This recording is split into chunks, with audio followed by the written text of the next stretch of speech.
जाग गई है और माया ममता भाग गई है। भगवान परशुराम जी और राम जी के संवाद में परशुराम जी के भाव रखे गुरु जी ने, वही भाव यहाँ महाराज परीक्षित के घटित हो रहे हैं।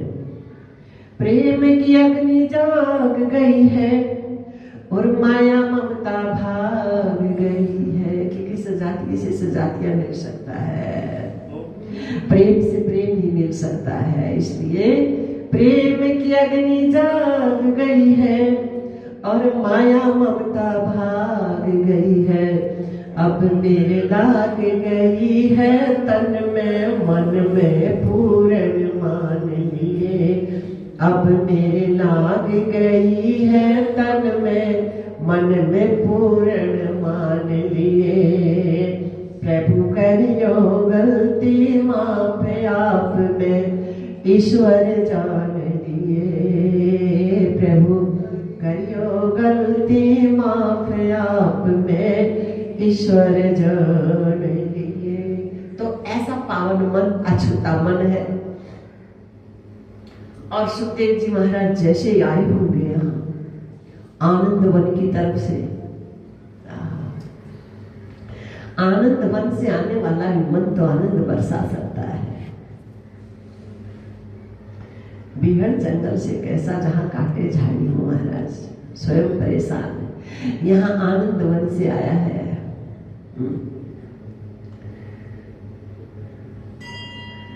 और सभी महापुरुषों ने स्वागत किया है उठकर। श्री सुखदेव जी महाराज की संत समाज की जय। श्री गंगे मैया कैसे आ रहे होंगे गंगा के किनारे किनारे, आप दूत शिरोमणि है ना। और संत उठ गए महाराज। और सुखदेव जी के श्री चरण रुकेंगे किसलिए महाराज? सम्राट है तो अपने घर में होंगे, बिना कारण बिना मतलब की क्यों महाराज, क्यों रुके? इंद्र भी बेचारा कौन साधु के समान है। गुरु जी ने कह दिया यहाँ कि इंद्र भी बेचारा कौन साधु के समान है। अजी पीवने को गंगा नीर भिक्षा अमृत पान है। अजी झीना सा पुराना कथा वाही में गुजरान है। कहे ओंकार आओ ये सूरों का मैदान है। तो क्यों रुकते महाराज बिना ही किसी कारण के? और महाराज परीक्षित जी तो जानते हैं इनके तो साक्षात ब्रह्म साकार रूप में रहे हैं, आते जाते हैं। एक से एक महापुरुषों को कैसे रोका जाता है ये तो जानते हैं। तुरंत महाराज भाव रखा है, हे महापुरुष मरीय मानस्य किम कर्तव्यम। मरने वाले के लिए क्या करने योग्य है? मरने वाला ये शरीर है। और हे महापुरुष मेरा मन इस शरीर को मैं मानकर इस मोह की नींद में ऐसा सोया पड़ा है, इसको कैसे जगाऊं कि मृत्यु आने से पहले ये अमरत्व को प्राप्त हो जाए? क्या करूं ऐसा? अब ठहर गए महापुरुष के कदम मुड़कर देखा है। और महाराज परीक्षित जी ने तो पकड़ लिए चरण महाराज, बस समर्पित हो गए। वंदना जी गुरुदेव सच्चिदानंद बोधाय शिष्य संताप हारिणे तापत्रय विनाशाय तस्मै श्री गुरुवे अज्ञानतिमिरान्धस्य ज्ञानाञ्जन शलाकया चक्षुरुन्मीलितं येन तस्मै श्री गुरुवे नमः। सुखदेव जी ने देखा जिज्ञासु है और महाराज परीक्षित जी ने देखा करुणा का अथाह सागर है। बैठ गए वहीं महाराज। और महाराज परीक्षित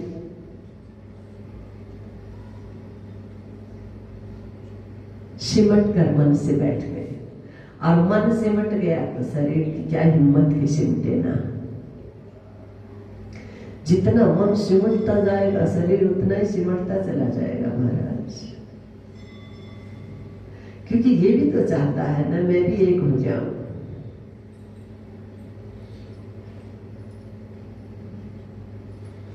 बंसुरी का नाद जब गूंजा तो जड़ में चैतन्य से हो, चैतन्य में जड़ जैसी स्थिति हो गई। वही गुरु का शब्द जब गूंजता है और ये स्थिति न घटे तो समझो सुन ही नहीं रहे। भागवत जी के शब्द गूंजते हैं तो सुखदेव जी के शब्द गूंजे और महाराज परीक्षित जी का शरीर का रोम रोम सिमट न जाए महाराज, संभव ही नहीं है।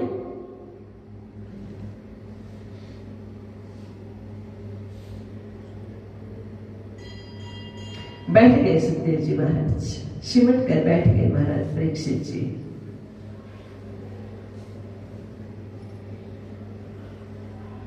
और सुख जी महाराज सौनक आदि महापुरुषों से कह रहे इस प्रकार महाराज परीक्षित जी सुखदेव जी के सम्मुख हो गए। लेकिन अभी आसन भेद है। अभी मन का आसन महाराज परीक्षित जी का वहां नहीं आया है जहां सुखदेव जी के मन का आसन है। इसलिए सुखदेव जी महाराज कह रहे राजन वरीया में से ते प्रश्न कृतलोक राजन, तुमने जो प्रश्न किया है ना ये प्रश्न स्वीकार करने योग्य है, वर्ण करने योग्य है। मैंने आपके प्रश्न को स्वीकार किया। स्वीकार किया तो मानो जिम्मेवारी उठा ली। इसलिए शरीर बैठ गया, लेकिन अभी मन नहीं बैठा है। जिम्मेवारी उठा ली है महापुरुष ने तो शरीर बैठ गया श्री चरणों में। अभी मन उखड़ा उखड़ा है। क्या करूंगी देव? 7 दिन का ही समय है बस। राजन कैसी भोली बातें कर रहे। 7 दिन तो पर्याप्त है, कोई कम है। एक पल ही पर्याप्त है। यदि देह प्रतिकृता चित्ते विश्राम तिष्ठसि अधुनैव सुखी शांत तो भविष्य आपके मन की जिज्ञासा पर निर्भर करता है।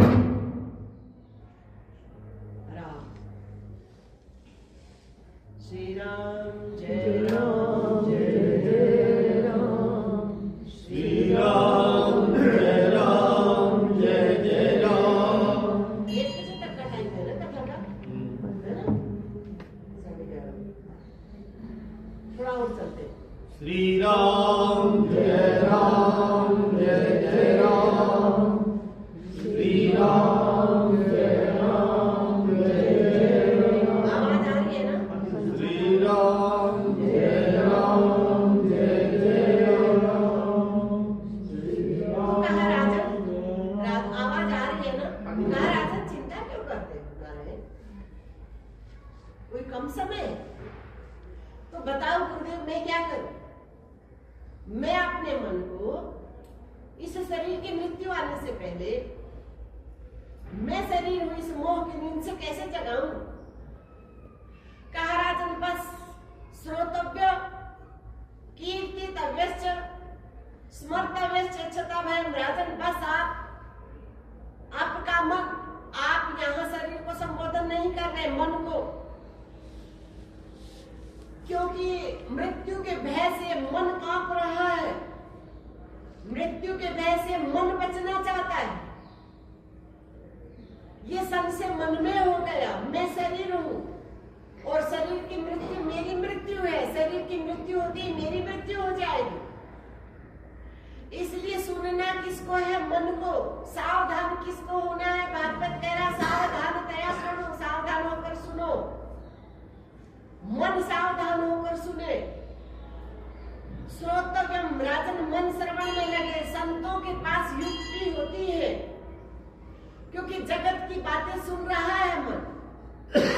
और इधर अपनी बातें सुनेगा, स्वरूप चिंतन की बातें सुनेगा, भगवान ने क्या क्या लीलाओं के द्वारा हमारे लिए कौन कौन सा मार्ग दिया है, उन मार्ग के बारे में सुनेगा, तो उधर से मन की वृत्ति हट जाएगी जगत वाली बातों से।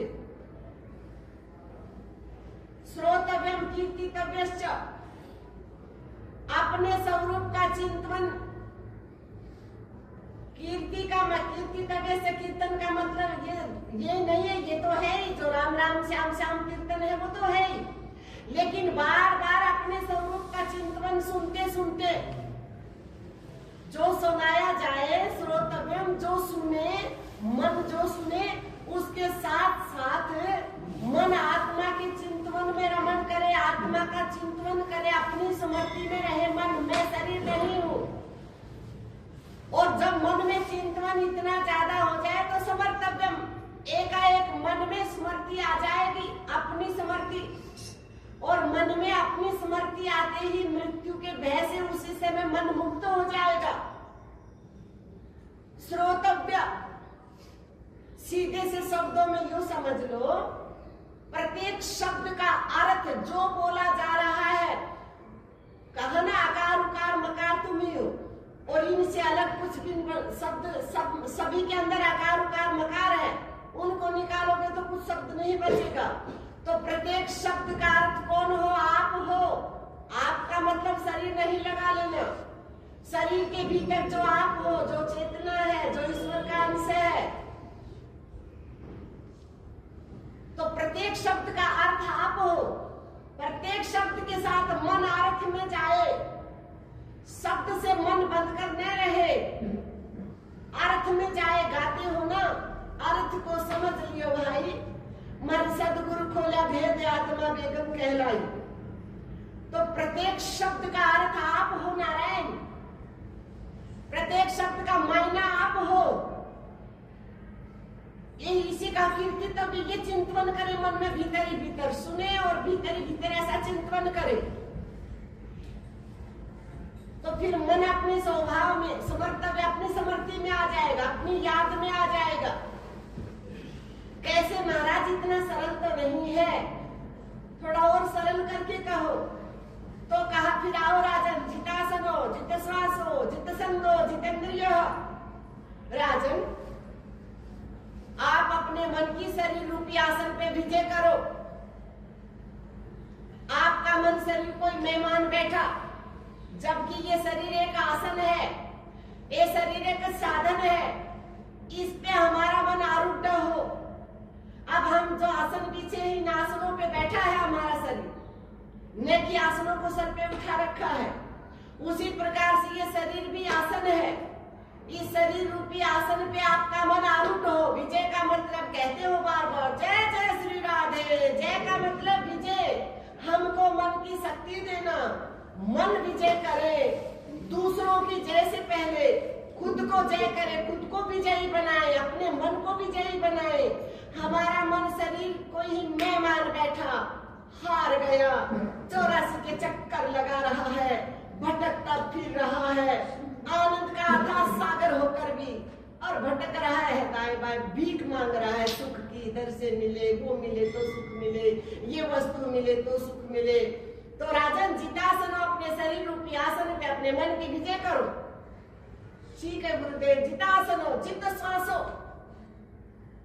जितना हमारा श्वास तेजी से चलता होगा, मन उतना ही चलायमान, उतना ही चंचल होगा। जितना मन धीमी गति से चलता होगा, मन भी उतना ही शांत होगा। तो राजन, जित श्वासो कारण, यहाँ गोपियों ने सरल से शब्दों में किसी रसिक ने गाया, यहाँ तो दम दम में होती है पूजा। श्वासों पे विजय कैसे करें? जैसे ही श्वास जाए यहाँ तक, हमारा मन आंख इंद्री तक जाता है। शरीर में सबसे ऊपर भाग में इंद्रियां हैं, ये गोलक है आंख के, इसके भीतर सूक्ष्म शरीर, सूक्ष्म इंद्री बैठकर देखती है दृश्य।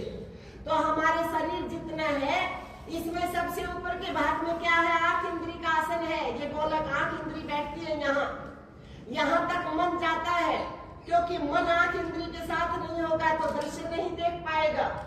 तो तो मन यहाँ तक तो जाता है, लेकिन फिर श्वास लौट जाता है और मन भी साथ ही लौट जाता है। तो हमारे मन की श्वास में विजय होने का मतलब है अपने स्वरूप का चिंतन करे, अपने को नमन करे, इस पार जाए मनोभाव और श्वास जाए उससे पहले। मन की गति तो बहुत तेज है ना, यहाँ बैठे बैठे कहाँ का चिंतन, मन को अलग अलग थोड़ी है नारायण की उठाकर इधर से उधर पटकना है, एक भाव है महाराज। तो उस भाव को श्वास जाए उससे पहले ले जाना है ब्रह्म गुफा की ओर, अपनी स्मृति की ओर। यहाँ गोपियों ने कहा यहाँ तो दम दम में होती है पूजा, सर झुकाने की फुर्सत नहीं है। ये तो प्रेम की बात है। वो तो यदि आपका कृष्ण से प्रेम हो तो पल दो पल के लिए भूल सकते हो क्या? दो धेले का तुम्हारा प्रेम, यदि जिससे प्रेम करते हो उसकी विस्मृति मन में रह जाए, हो जाए तो कहा यहाँ तो प्रत्येक श्वास में पूजा करते हैं, हम कृष्ण को वंदन करते हैं प्रत्येक श्वास में। काय का समय, काय की बेला महाराज। यहाँ सुमरण नहीं करना, वहां सुमरण नहीं करना, यहाँ नहीं बैठना, वहां नहीं बैठना। मरोगे क्या? कहाँ जाओगे? कहाँ बचोगे? कौन सी ऐसी जगह, कौन सा ऐसा समय है जहाँ भगवान नहीं है? भगवान की अनुपस्थिति है? बताओ तो सही। आकाश हिमालय सागर में, पृथ्वी पाताल चराचर में, ये मधुर बोल क्या बाथरूम में नहीं गूंज रहा? ये शब्द ओंकार जो अखंड एक रस, कौन ऐसी जगह है महाराज? इसलिए हर यदि श्वास रुक जाए तो रुक जाओ महाराज, अपने आप रुक जाएगा फिर सुन। तो जितासनो श्वास पे विजय समझ गए। शरीर पे विजय का मतलब है ये आसन है, हमारा मन इस पे आरूढ़ हो, ये न कहे कि मैं शरीर। श्वास पर विजय, श्वास जाए उससे पहले हमारा मन ब्रह्म गुफा की ओर जाए, अपने चिंतन में जाए। जितासनो चित्त श्वासो चित्त संगो। मन ने नाना विचारों का संग किया है। महाराज परीक्षित जो आ गए शरीर से तो संग करते तो, लेकिन कोई विचार मन में, विचार कौन सा? कहीं मृत्यु का भय लेकर के न बैठे हो मन में। इसलिए नाना प्रकार के जो भी विचार है उनका संग छोड़े, मन असंग हो जाए। क्योंकि सुना आपने बार बार सजातीय से सजातीय का मिलन हो सकता है। आत्माराम किसी को नहीं छूता है, हम किसी को नहीं छूते, न कोई हमको छू सकता है। तो हमारा मन भी ऐसा अछूता होगा तो आत्माराम होगा, आत्मा में रमन कर जाएगा, आत्मा में मत जाएगा, आत्मा में मिट जाएगा, मोक्ष हो जाएगा। जितासनो चित्त श्वासो चित्त संगो। कोई विचार न छुए, हमारा मन ऐसा अवरुद्ध हो जाए। जितेंद्रिय हो और फिर इंद्रिय रूपी घरों में जहां तहां आसन लगाए बैठे, इनपे भी विजय प्राप्त करो। तो आपने सुना सबसे आगे इंद्रिय कौन है ऊंचाई पे? आंख इंद्रिय बैठती गोलक में देखती है, और इससे उस पार मच्छी भरे सागर में रहती है, लेकिन उल्टी कला नहीं करे जल नहीं पी सकती है। तो बस चक्षुरुन्मीलितं येन तस्मै श्री गुरवे नमः। बस अपने भाव को उल्टा मोड़ना है इस दिशा में, कुछ उठाना पटकना कुछ नहीं है, इससे सरल कुछ नहीं है। कठिन इसलिए है कि मन में जिज्ञासा नहीं है, भाव खोजने का प्रयास कर रहा है, इसलिए कठिन जा रहा है। सरल इसलिए है कि इससे निकट कोई निकट क्या, वो स्वयं ही है, बस भूल मिटानी है। बस मन अपने स्वभाव में आ जाए तो जितासनो चित्त संगो जितासनो चित्त श्वासो चित्त संगो जितेंद्रिय है। तो गुरुदेव यहाँ से अब मन बाहर आ जाए, मेरा तो समय बचा पड़ा, अभी प्रारब्ध है शेष शरीर का 5-7 दिन का, और यदि मन फिर यहाँ से बाहर आ गया, फिर कहीं जुड़ गया तो कहा स्थूलो भगवतो रूप है। फिर जो आपके भीतर है चेतना, ये सब उसी का फैलाव है राजन बाहर। मुझसे भिन्न और कछु नहीं, कहे कृष्ण सुन अर्जुन प्यारा।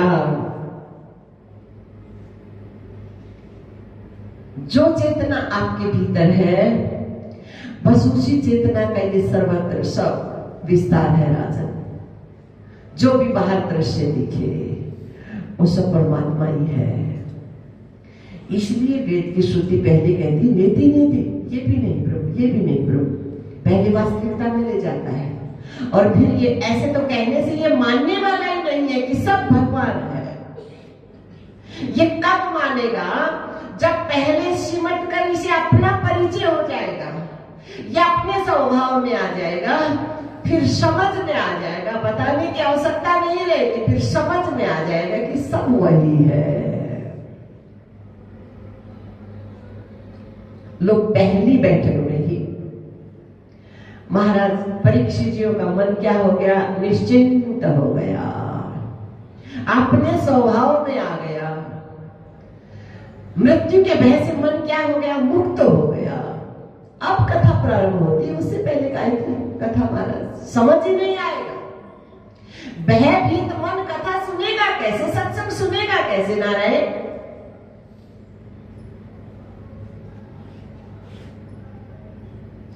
अब पूछ लिया गुरुदेव, क्योंकि समय है। अब वही मन का आसन आ गया महाराज परीक्षित जी का। शारीरिक दृष्टि से व्यवहारिक तल पे गुरु महाराज के श्री चरणों में बैठे, और आध्यात्मिक दृष्टि से जहां सुखदेव जी का मन है वही महाराज परीक्षित जी का मन आ गया। अब कुछ बोलना शेष नहीं रह गया, न महाराज परीक्षित जी के लिए कुछ सुनना शेष रहा, न सुखदेव जी महाराज के लिए कुछ सुनाना शेष रहा। लेकिन अभ्यास कर रहे हैं, अभी समय है 7 दिन का। तो कहा गुरुदेव, किस कार्य में सफलता हेतु भगवान के कौन से स्वरूप की आराधना करनी चाहिए? आराधना का मतलब मन लगाना। आपने अभी सुना सतयुग, त्रेता, द्वापर में बड़े दिव्य अनुष्ठान, कठोर तपस्या, योगाभ्यास के द्वारा क्या घटित होता था? मन अपने स्वभाव में आ जाते। और कलयुग में केवल भगवान नाम स्मरण से मन अपने सभी साधनों का फल क्या है? हमारा मन अपने स्वभाव में आ जाए। तो यहां महाराज परीक्षित जी ये बताना चाहते हैं, गुरु शिष्य जानते हैं, लेकिन बस हमको कुछ बताना चाहते हैं। भगवान के नाना स्वरूप हैं गुरुदेव, वो तो एक ही है, लेकिन किस कार्य की सफलता के लिए भगवान के कौन से साकार स्वरूप में मन को लगाएं, उनकी आराधना करें तो वो कार्य पूरा हो जाए। कहा राजन, किसी की कामना हम विद्या में उत्तीर्ण हो तो भगवान शिव में मन को लगाए, मन को लगाए, क्योंकि मन सदैव बिना कोई संकल्प सिद्ध नहीं हो सकता है। सदैव ये मन में कोई भी संकल्प का बीज रोपण हुआ तो संकल्प पूरा हो जाता है। जैसे ध्रुव जी का प्रसंग सुनेंगे, ध्रुव जी को चांटा लगा, विषाद हुआ, दुख हुआ, मन सधा और मन में संकल्प आया कि मुझे राजगद्दी पे बैठना है बस। और फिर जब साधन पूरा हुआ, भगवान प्रकट हुए तो मांगो, कहने नहीं नहीं मुझे कुछ नहीं चाहिए, क्योंकि मन ब्रह्मांड को छू गया, मन अपने स्वभाव में आ गया। अब मांगने योग्य, मांगने जैसा, पाने जैसा कुछ है ही नहीं। जिसके लिए, जिसकी अनुभूति के लिए सब मांग है, वो मांग तो, वो फल तो पूरा हो गया, अब काहे की मांग रहेंगे। लेकिन भगवान ने कहा, जब तुम्हारा मन सदा हुआ था तो संकल्प का बीज रोपण हुआ था, राजगद्दी पे बैठो तो अब वृक्ष बड़ा हो गया, फल आ गया, फल तो चखना पड़ेगा महाराज। तो कोई भी देव के उपासना करते हैं वहां इसलिए करते हैं कि हमारा मन सद जाए इनके माध्यम से। धन की इच्छा है तो प्रचेता गणों की उपासना के माध्यम से मन को साधे, यश की कामना है तो यज्ञ बड़े बड़े हवन आदि के माध्यम से अपने मन को साधे, लेकिन दिशा ही नहीं है। दाम्पत्य जीवन सुखद रहे तो उमा सती भगवती मां पार्वती की उपासना के माध्यम से अपने मन को साधे और सदैव वे मन में वैसा ही भाव रखे तो पूर्ण हो जाए। अब सुखदेव जी महाराज हमको कुछ बताना चाहते हैं। महाराज परीक्षित जियों के माध्यम से राजन, तुम्हारे अनुभव क्या कहता है? तुम्हारी भावना के अनुसार भगवान की करुणा का पात्र कौन है? भगवान किस पे बरसते हैं? उनका कृपा पात्र कौन है? क्या पात्रता चाहिए मन में? एक ही बात को बार बार दोहराया जा रहा है। प्रसंग अलग अलग, आपको कहा ना 43 प्रसंग है, प्रकरण है।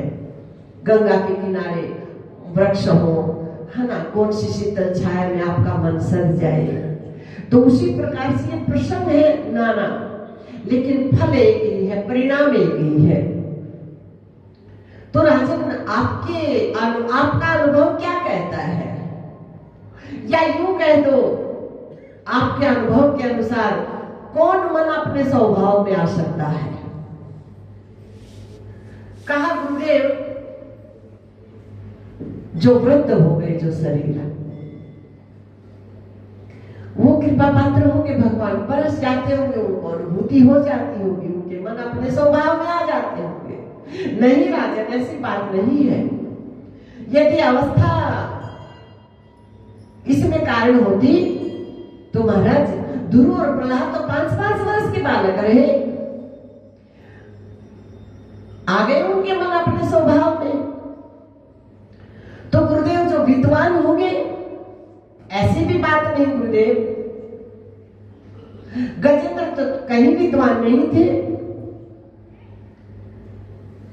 पा गए भगवान की करुणा, हो गए पात्र, आ गए अपने स्वभाव में आखिरी समय। तो गुरुदेव जो सुंदर होंगे, नहीं राजन, ऐसी भी बात नहीं, कुचा तो कोई सुंदर नहीं, आ गए अपने स्वभाव में। खूब ठीक हो गया, खूब माने मन की शरीर के साथ गांठ भगवान ने आवाज लगाई, पुकार लगाई, ठहर गई और ठहर कर मुड़ी तो खूब ठीक हो गया। मानो शरीर का जो मन के साथ बंधन हो गया, मन का शरीर में बंधन हो गया, खुल गया। तो फिर गुरुदेव जिनका जन्म ऊंचे कुल में होगा,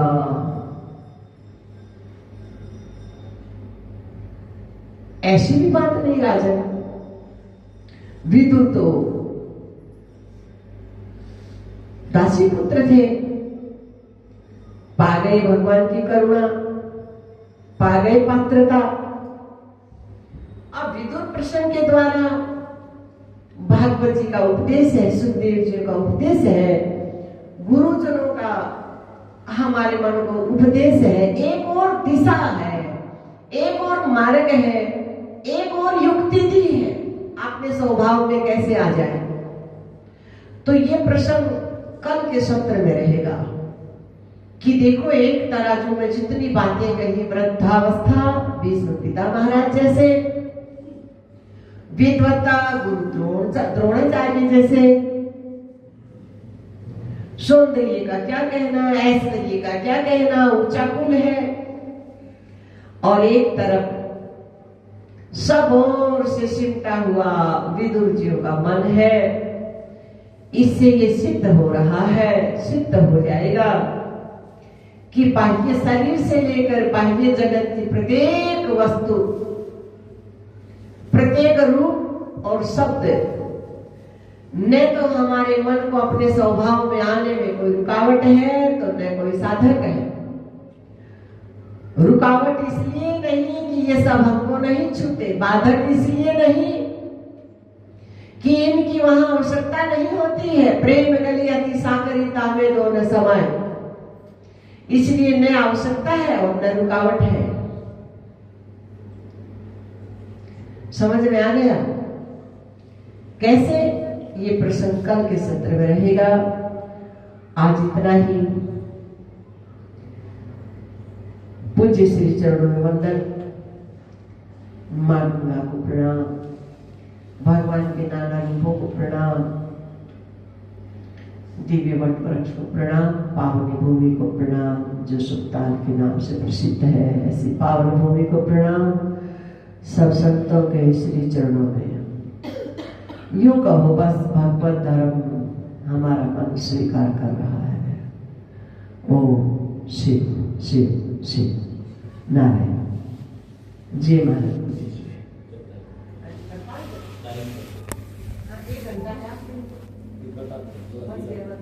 आप पूरा 1 घंटा पूरा